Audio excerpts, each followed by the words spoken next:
I feel very confident that he can do a very good job. I think he is going to surprise some conservative people, actually. What the hell did I just watch? This meeting between Zohran Mamdani and Donald Trump is one of the most incredible meetings I have ever watched between two political leaders. This is going to go down in history books over how stunning this entire thing was. And it really comes down to how much Donald Trump appears to love Zohran Mamdani. So I have several clips coming up here, but this is a great caption to give you an idea of how this whole meeting went. Find you somebody who looks at you like Donald Trump looks at Zohran Mamdani.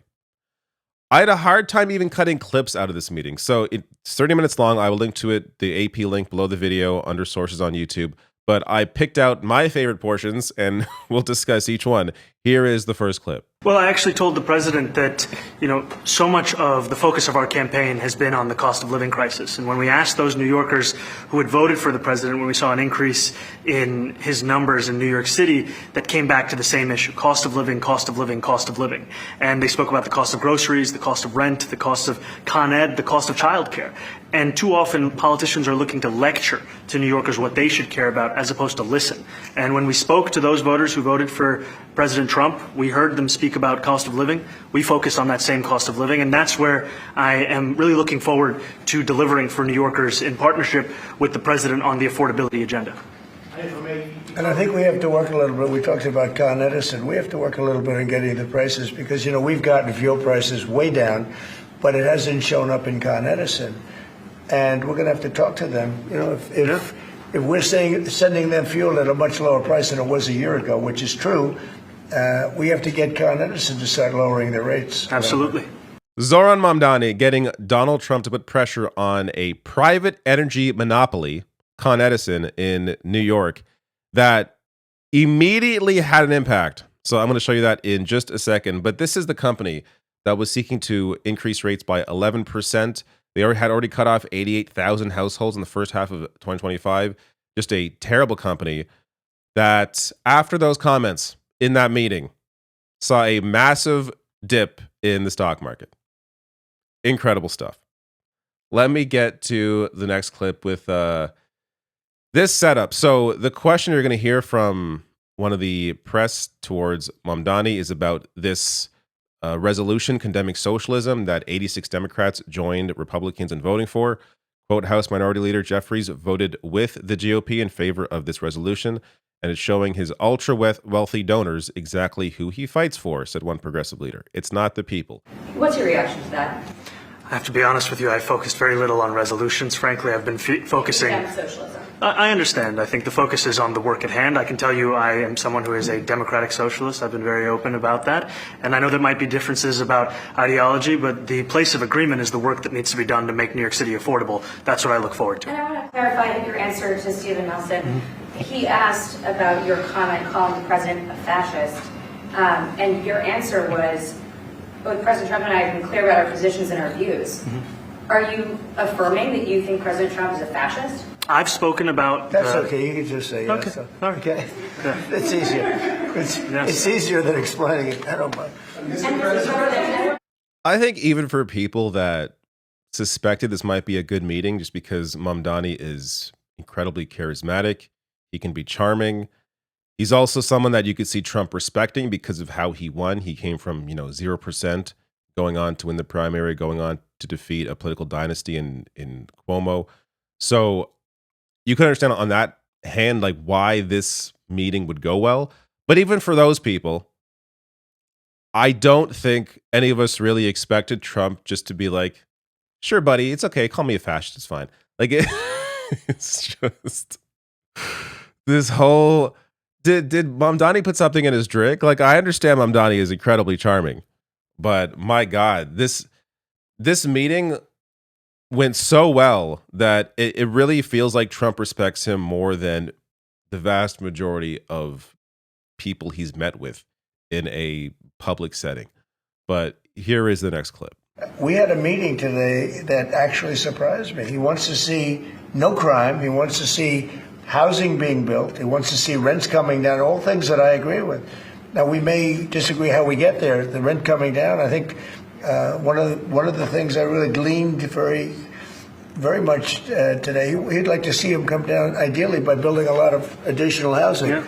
That's the ultimate way. He agrees with that, and so do I. But if I read the newspapers and the stories, I don't hear that. Donald Trump defending Mamdani against the ongoing political attacks from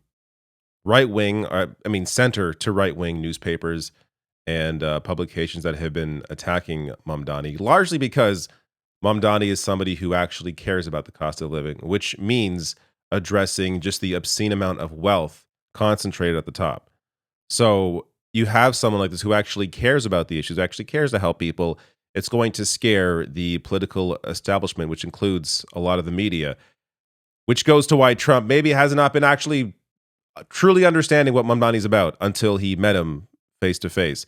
This also goes to Trump does not have an ideology. Yes, he is a fascist. Yes, he is a terrible person, but he is such a creature of his environment, of what he knows, of the people around him. He can be easily swayed by those that both demand or command attention, like Mamdani, because of the way he won and what he's about, and can also be charmed, which Mamdani, of course, clearly is able to do. So it really is just incredible. This tweet here, Zohran Mamdani, regularly slammed for being a political novice, just pulled off an absolute political masterclass. He requested a meeting with Trump, got Trump to endorse his efforts, and defanged the right's constant attacks on him. Absolutely incredible stuff. There's also this clip that I'm not going to share here, but because it's just summarized here, but Mamdani got Trump to fold on ICE in New York City, and Trump didn't realize it. Mamdani explained they should focus on 170 serious crimes, not ICE enforcement on mothers with children. Trump agreed crime was the focus. Mamdani brought facts. Trump folded. This, we have to wait and see, right? Sure, Donald Trump may sound like he's folding on ICE in this meeting. That doesn't mean he is. Of course, we have to see how things play out. But it was wild to witness Trump essentially agree with everything Mamdani was saying. And part of that, too, is maybe just because everything Mamdani talks about is incredibly popular. Speaking of affordability, speaking of dealing with crime, but dealing it, in an actual way, not locking up kids and moms. So you have this ability to address these issues, or you have a person who's able to address these issues in a realistic way. It's hard for Trump to disagree with somebody who is able to communicate in the way that Mamdani does on these issues. Anyways, next clip. You're a billionaire. You have a different address nowadays than you used to, but you used to call New York City home. Would you feel comfortable living in New York City under a Mamdani administration? Yeah, I would. I really would. Especially after the meeting. Absolutely. What makes you comfortable? We agree on a lot more than I would have thought. This was a greater endorsement for Zohran Mamdani than anything we have seen from the Democratic Party leadership. You didn't see anything close to this from Chuck Schumer or Hakeem Jeffries, or really a whole lot of other Democrats that didn't want to, weigh in at all. When in any other situation, of course, they would endorse the Democratic nominee in New York City. But Trump here basically completely defanging any sort of criticism about Mamdani from the right. What is the right wing going to say about him now, moving forward? Because any sort of fear mongering around Mamdani's upcoming, takeover of New York City as mayor, all you have to do to retort that is play a clip of Trump saying, "Yes, I would live in New York City under Mamdani. I think he'll do a great job." Like, when your dear leader is saying that, what else do you have to say? What can you possibly work with? Next clip. I think you're at really a turning point, one way or the other. It could go great, or it can go in a different direction. And I think you really have a chance to make it great. I appreciate what you're saying. Mr. President, you say... Mr. President, Republican Elise Stefanik has campaigned multiple times by calling Zohran Mamdani a jihadist. Do you think you're standing next to a jihadist right now in the Oval Office? No, I don't, but she's out there campaigning, and, you say things sometimes in a campaign. Isn't that sort of... She's a very capable person. All right, I put two clips back to back there because it goes to show how Donald Trump both is praising Mamdani, but also defending him against Republican attacks. Elise Stefanik with the disgusting attacks that she's done on Mamdani. Here's Donald Trump siding with the Democratic mayor of New York over a Republican who's currently campaigning. This is something you just don't normally see. So I want to get to a quick clip from Fox News after the meeting because their reaction is just priceless. But a few reactions online first to all of this. Trump, after being called Habibi once, I am laughing hysterically at this meeting. Republican campaign consultants built their entire midterm strategy around making Mamdani into the devil incarnate and the face of Democratic Party. Then Trump slobbers all over him today in the Oval. This once again highlights the fact that Trump does not have core political convictions. He values charm and wit over policy. The left needs to exploit this. I agree, but I would also add power. Mamdani, being the mayor of New York City, is an incredibly important part of this equation here.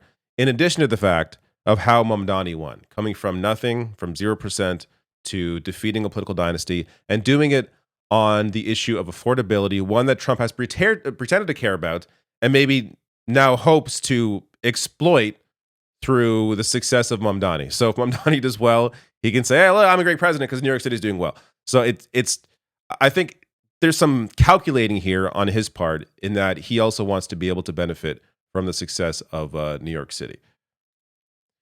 So here is how Fox News went into the meeting before the meeting happened. Showdown with socialism. And here is how it went. So there you go, live from Washington, D.C. That's what we just watched. Now I'm in New York City. We were watching that press conference. I think J.D. Vance is jealous. I think the president wants to use him as a running mate.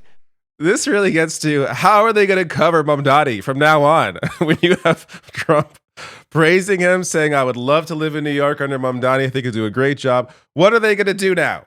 So look, this is a moment in time. Tomorrow could be a different day. He may come out tomorrow saying Mamdani's horrible. Like, we know how up and down, back and forth Trump is and how things can obviously shift. But it is hilarious now that we have these clips for life. Trump saying, Mamdani, I think he'll do a fantastic job. I really support him. I would live in New York City. We agree on a lot. We have all of this to work with now.